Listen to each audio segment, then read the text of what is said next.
嚟到娛樂專訪嘅時間啦。今日呢位嘉賓咧，同我真係好有緣，係工作緣。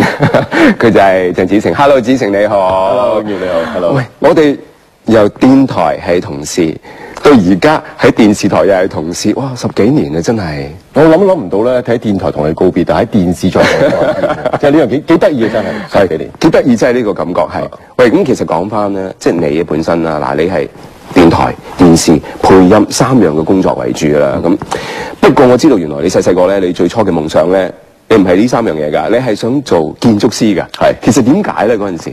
源自於我爸爸，其實係因為佢係一個建築師，咁但係佢畢完業之後咧就咁樣打仗。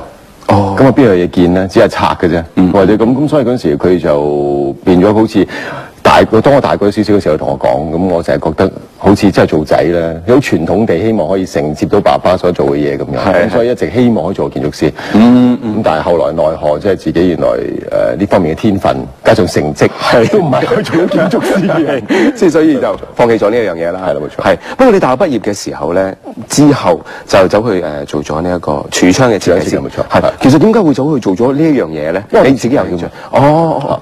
咁其實我讀時裝設計嘅，但後尾我就做咗一輪時裝之後，先發覺原來唔係我想做嘅嘢。喂，講真嗱，你真係唔係好似做時裝嗰種嘅。